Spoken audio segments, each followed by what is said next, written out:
nous étions, comment dirais-je, comme des frères et sœurs. Voilà. Si on avait un bout de pain à partager, on était là.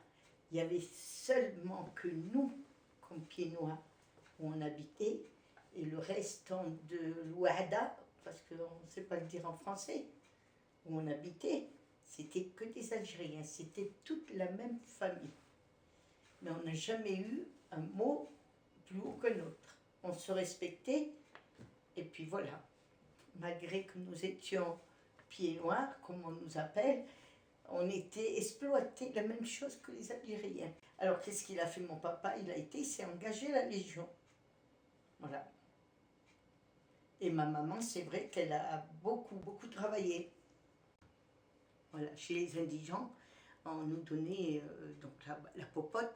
Et c'est après que ma maman, donc elle a été voir l'armée, et c'est l'armée qui nous a donné après à manger.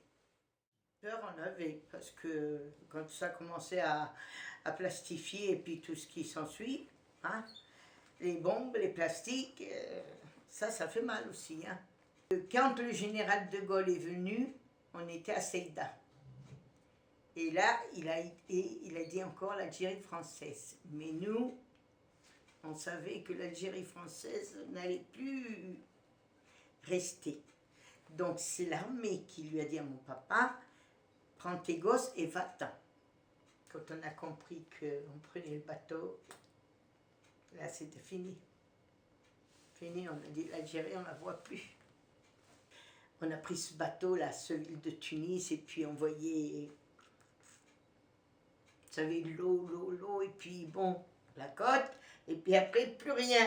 Alors là, ça fait mal. Ben, on est venu parce que j'ai eu mon frère, qu'il avait son beau-frère.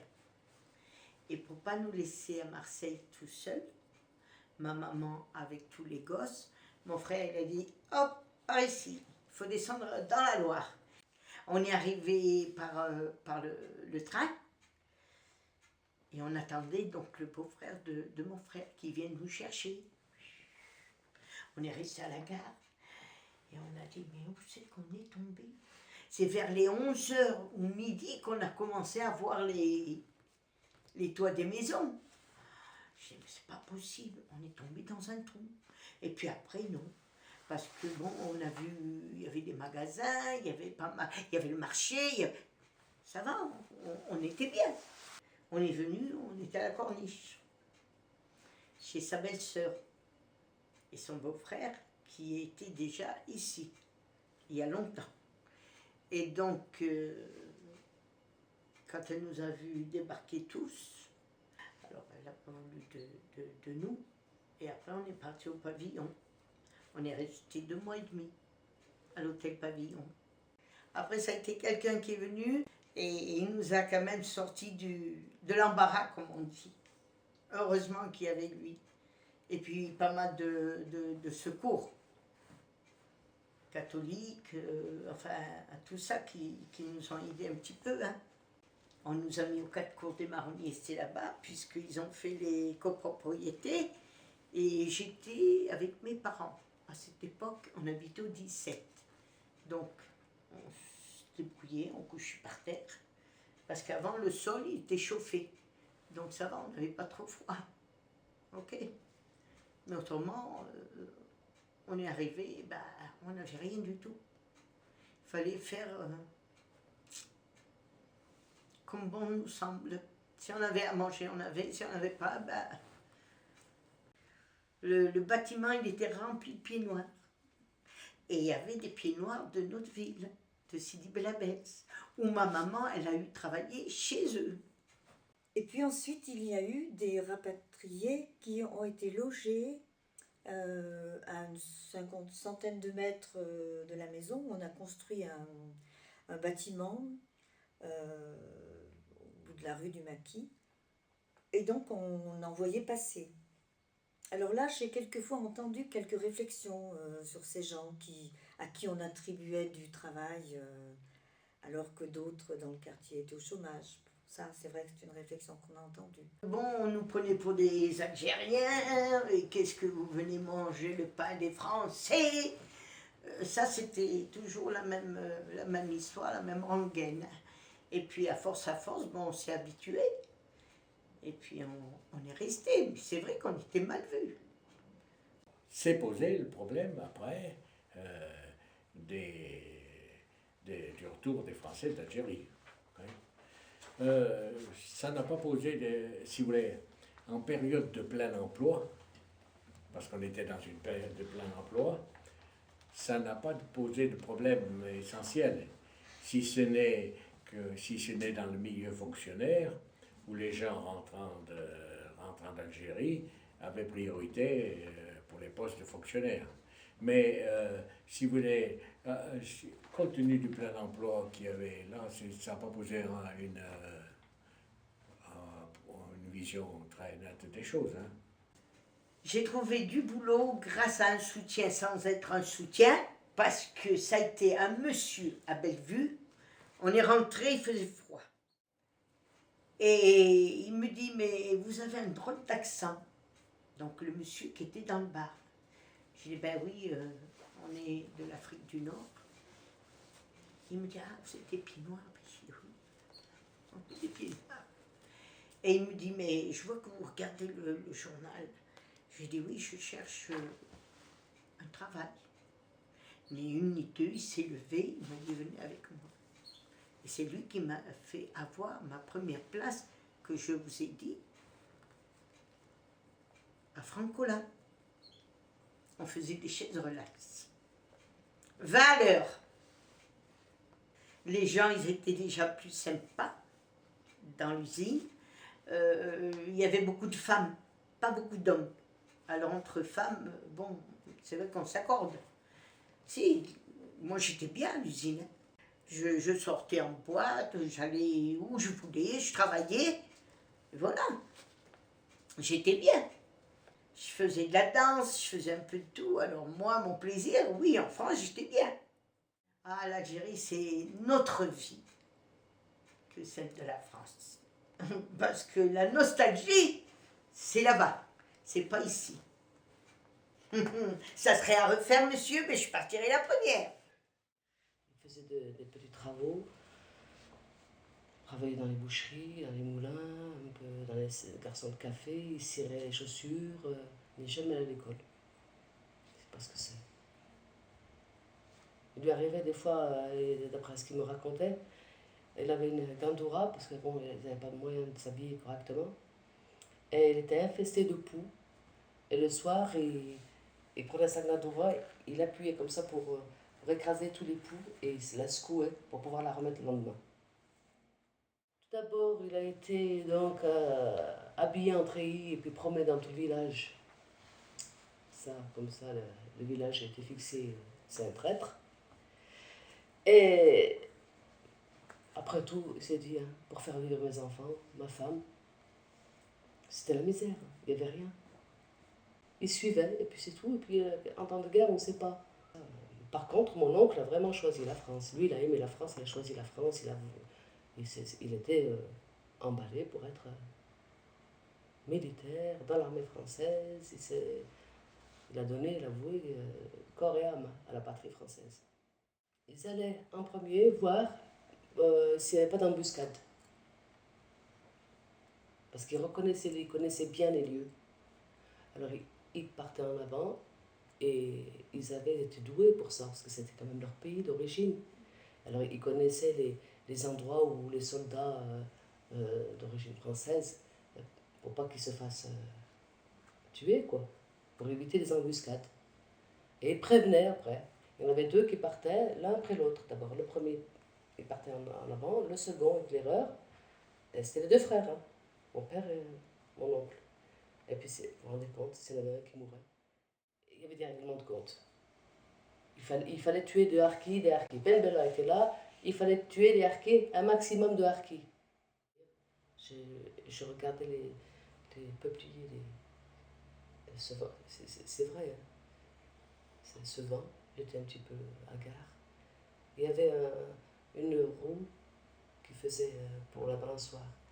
Je me balançais, puis il y a une fille qui vient me fait, tu n'as pas honte, tu joues alors que ton frère est mort. je ne comprenais pas la signification du mot mort. Qu'est-ce que c'était que la mort?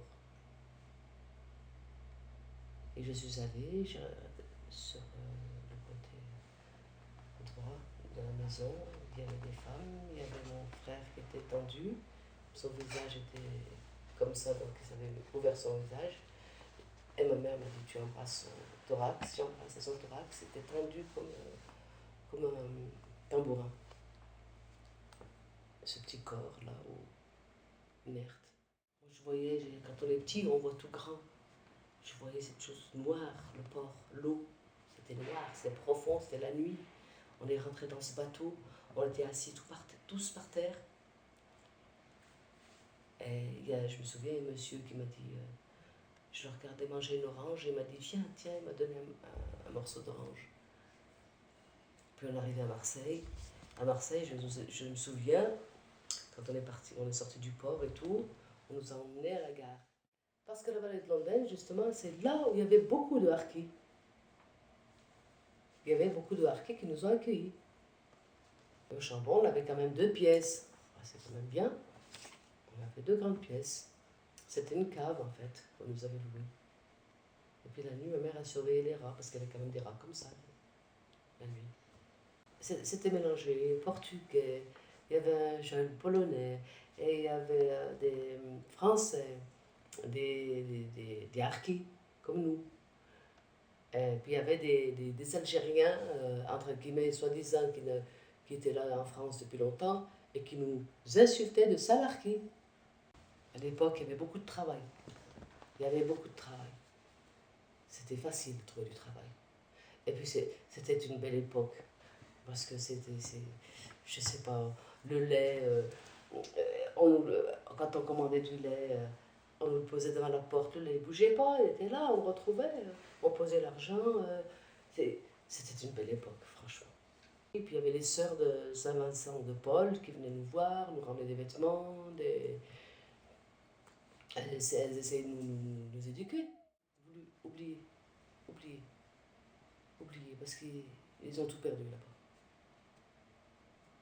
Tout perdu. Puis il y avait le fait de... Pour eux, ils n'allaient plus retourner chez eux. Ils sont nés quand même là-bas. Ils avaient leurs parents, ils avaient une vie là-bas. Et de ne plus pouvoir y retourner, c'est terrible. Peu à peu, les harkis disaient qu'ils essayaient de se cacher, de dire, bon, voilà. Et c'est comme ça qu'on essaie de se confondre à la masse avec ceux qui, entre guillemets, n'étaient pas harkis.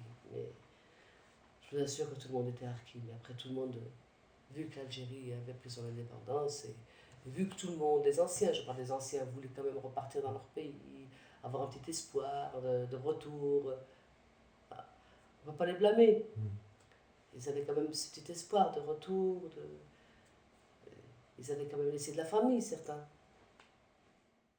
Oui, je comprenais qu'on était des enfants de traîtres, que mon père était un traître. Pour moi, je voyais ça comme ça. J'en voulais à mon père. J'ai dit c'est à cause de lui. Pour nous, je ne pouvais pas imaginer que mon père soit traître. Et c'était quoi là? Pour moi, traître, c'est trahir quelqu'un. Mais à l'époque, j'étais petite, qu'est-ce que je pouvais savoir de la trahison? Trahir quoi? C'est triste, et puis on a été soit d'un côté, soit de l'autre. On n'a pas été considérés, c'est tout. On n'a pas eu de considération. Là, surtout maintenant, ils attendent quoi? Ils sont presque tous morts. C'était un douar, comme on dit, c'est quelques maisons. On était protégés, très protégés de tout ce qui était événements, etc.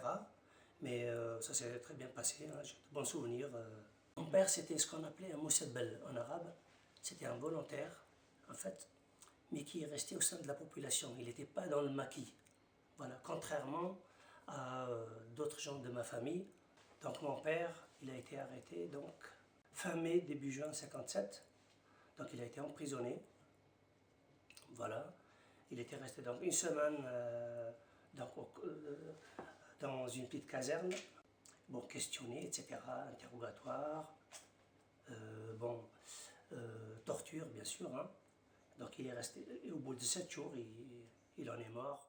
En fait, après avoir été torturé, etc., on a simulé son évasion. Enfin, on nous a dit à nous qu'il s'était évadé et on lui a tiré dessus. Mais en réalité, c'est pas ça. Il est mort sous la torture. Ah, les déménagements, il y en a eu beaucoup, hein. Comme c'était le lot de beaucoup de familles, hein, qui vivaient dans des régions comme la mienne, la Grande Kabylie, les Horaces, etc. Et on a déménagé au moins 5 ou 6 fois. Donc on a détruit notre maison, on nous a déplacés à un endroit. Donc si vous voulez, on a regroupé en fait pour couper les liens qu'avait la population avec les combattants. On nous a déplacés et on a habité dans des... c'était pas c'était des gourbilles. On appelait ça le grabin, qui veut dire les gourbilles en arabe. C'était des maisons qu'on avait construites nous-mêmes, avec des branchages, hein, des oliviers, tout ça, de la chaume. Il fallait se ravitailler, aller chercher de l'eau, du bois. Hein. Je revois dans ma tête des femmes, des vieilles, etc. qui sortaient. Et bien, je suis venu en France parce que, enfin, déjà, bon, moi, si vous voulez, moi j'ai fait mes études donc arabe et français, mais j'ai appris le français d'abord avant d'apprendre l'arabe. C'était pas au niveau matériel qui me manquait des choses, c'était plutôt au niveau du vouloir partir voir ailleurs. Et, donc je suis venu parce que j'avais envie de voir ailleurs. Et moi, je voulais pas venir en France. J'aurais souhaité aller aux États-Unis ou en Allemagne ou en Angleterre. Mais à mon époque, quand j'avais 20 ans, donc il fallait, si vous voulez, il fallait une bourse pour venir à l'étranger. Et moi, j'ai pas pu avoir cette bourse pour venir, pour partir aux États-Unis ou en Allemagne, en RFA, on disait à l'époque, hein, RFA. Je me suis rabattu vers la France parce que déjà, bon, il y avait le problème de la langue qui ne se posait pas. C'était pas évident pour moi. J'avais pas de bourse, il a fallu que je me débrouille tout seul pour vivre, quoi. C'était pas évident non plus. Mais j'ai pas rebrossé, j'ai pas fait machine arrière quand même. J'ai pas de rancœur envers la France, envers le peuple français.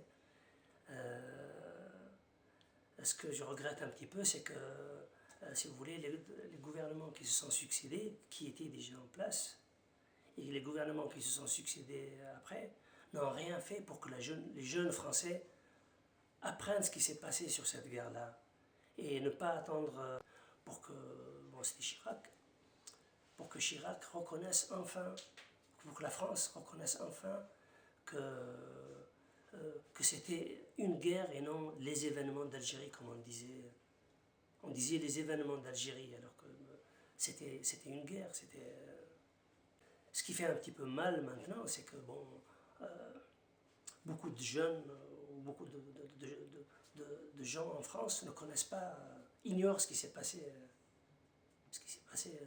en Algérie. Et ça fait un peu mal parce que bon, au fil après 30, moi ça fait 35 ans bientôt que je suis ici et ça pèse. Ouais.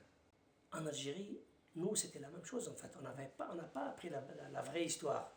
Bon, vraie histoire, on n'a pas appris l'histoire, on n'a pas appris ce qui s'était passé là-bas. On nous a montré que le côté qu'ils ont voulu nous montrer. Entre l'Algérie et la France, on devrait avoir des relations aussi bien, sinon mieux, qu'entre la France et l'Allemagne. Parce qu'il y a beaucoup de... Je dirais qu'il y a beaucoup de liens entre ces deux populations. Mais malheureusement, ce n'est pas les peuples qui font les liens, c'est les gouvernants. Ah bah c'est mauvais souvenir. Toute la guerre montée, je dis franchement, c'est le mauvais souvenir. À tout le monde, celui qui gagne ou celui qui perd.